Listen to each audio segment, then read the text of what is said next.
Yo, what's up, y'all? Today I'm going to be walking you guys through my journey to find truth, aka finding God.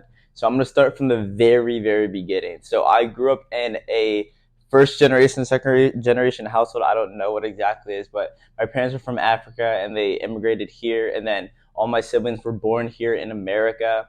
And from all of that, we were considered Christians. My parents grew up Catholic in Africa. But within that religion, there was ingrained with their culture with like voodoo and magic and all that stuff that comes from Africa and stuff like that. So growing up, especially I'm gonna hit on the being growing up Catholic. I grew up with a lot of rules, and I viewed God as a judge, a rule bearing judge. That if I would break any of these rules that I would learn in church, or these rules that my parents said to us that said we had to follow them, unless they went to hell, I was just like, okay, I don't want to follow this God because I break these rules all the time. All my siblings were rebellious. That's just the way African children are.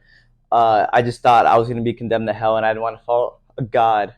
Sorry, I just ate pizza. I didn't want to follow a God that was a rule bearing judge, and I just wouldn't have a part with me because I just break rules all the time. At this time, I was finding my identity in woman. I was finding my identity in sports. I did basketball and track. I was finding my identity in just like popularity and just the hierarchies of doing sports and like who to hang out with, and just finding literally like all my pleasure in just like being like seen as that person, like the sports guy, the popular guy, even though I wasn't even that popular in school because going to like an all white school is just it's just weird with being growing up in an African household and then going out and trying to fit into something that you're just not meant to be in. Well, maybe not to be like them in, if that makes sense. But so I was finding my pleasure in that, and all my siblings growing up were like uh, very against going to church. I would say my brother Steven, he's the one that he's the remember his name.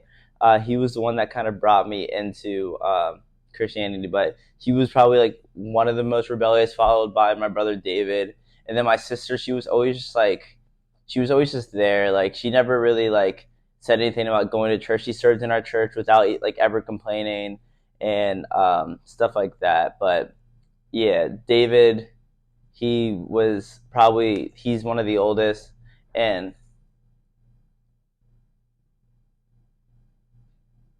he um he was one of the people who were like the most rebellious, and I would say that kind of led the charge with the whole rebellion stuff. So there wasn't really anyone in my family that was like faithfully following God until Steven started to hang out with kids from our neighborhood, and there's a church like literally like a few blocks down from us, and he started hanging out with these kids, and these kids were all part of the youth group, and then Steven started to find God through the youth group from going on all these things and actually being immersed in a community that was faithfully following God.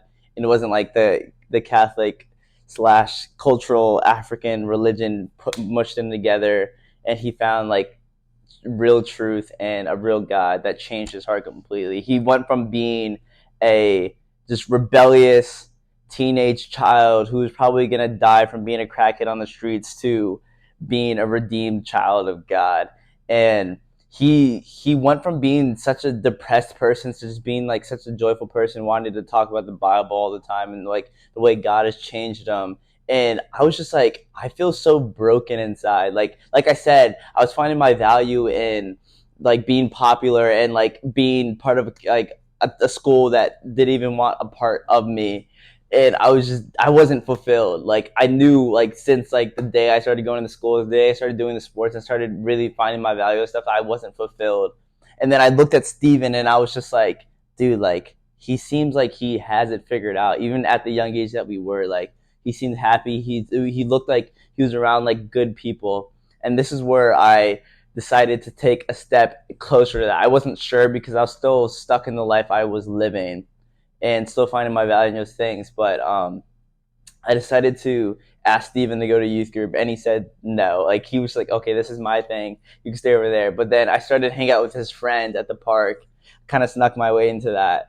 And then I started to get involved with their youth group after becoming friends with them. And it wasn't until I heard the gospel for the first time, like true and just simple and just laid out. I never heard the gospel before this. It was just about following rules. And when I heard the gospel, my ears were just open to like the truth that God calls us to, and like why we were made on this earth, and why I've been feeling broken all these years, and why there's someone named Jesus who can save me from this and change me from the way I was to the way I am now, and the way that God like predestined us to be. And once I heard this message, there was literally no going back. I actually found out my true purpose in this life, and I found the real truth. So after finding this truth, my journey wasn't over yet because obviously I'm still living. The Christian life doesn't just stop after you find Jesus and like that's it. I was only probably in eighth grade when I found this truth out, and I still had trouble with like fully accepting it. I believe that Jesus was my Lord and Savior, but I still had one foot in the world and one foot in Christianity and like trying to follow like Jesus. So as years went by in high school, I started to get more serious about my faith. It wasn't until like junior year during COVID where I actually started taking my faith seriously. I started seeking out ways I can improve. I started reading my Bible more. I started seeking out community and trying to build a community at my church that helped me see God even more through like different mentors and etc. But it still wasn't enough. The community I was in, I started to realize that was it was good for finding the gospel and who Jesus was, but it wasn't enough. I was getting fed. I thought I started to realize I was getting fed milk. This is a reference to Hebrews 6. It was almost like elementary doctrine. Like I was getting taught the gospel over and over and over again that Jesus loved me, but I never knew how to deal with my sin and the conviction of that. So as the last years of high school went by, it was the same thing over and over again. And then I came to college and I found an organization called Crew, and oh my gosh, I can't tell you how much Crew has changed my life. So, the first week of college, going in, I had a couple people who went to my college, Westchester University, just say, "Oh, like check out Crew. It's a Christian organization." Going in, I thought it was just gonna be like a whole like Christian cult. I didn't know what Christian community looked like outside of the one I was living. The only Christian communities I saw were my African community growing up, which just it just felt super far from God. And then the church I was living at the church I was going to, like my youth group, and seeing where God wasn't there, which was good, but it wasn't. They weren't going anywhere, and they weren't really maturing in their faith. So I was just like, okay, like what is a college gonna look like? I go to like people in college just like drink and all this stuff, like like the stuff you see on TV. And I was just like, okay, like how am I gonna find God within this? So Crew got deep really quick. Like they had Bible studies, and I was just like, oh, people are doing Bible studies. That's like interesting. And then like the first Bible study, it was about the gospel, and I was like, okay, I heard this before. Then we started diving deeper. It's like, oh, like why did Jesus like had to die on the cross, and like what is the weight of our sin, and then like teaching us that like sin is like the payment of sin is death. And I never understood that until now, until I was explained different parts of scripture more deeply, and I started seeking truth even more. And I feel like I started to realize that like this path to find truth, to finding God, and like really having this relationship with God, it doesn't just stop when you are saved. It just keeps on going and going, and there's just so much you can keep on learning. Um, a couple things happened in my life within this frame of like high school and college. Um, I started to like become closer in the community, and uh in like the Bible, it talks about that you need community and you need accountability and you need to walk in life with each other, and that's the only way you're going to grow. God calls us to a community and a relationship with him, and with those two things like we can thrive. And I started seeing the fruit of that because I started to be less ashamed of my sin, because I realized other people were coming in with me and there are also people that are dealing with it. And God also says that we shouldn't be ashamed because we are redeemed through the gospel.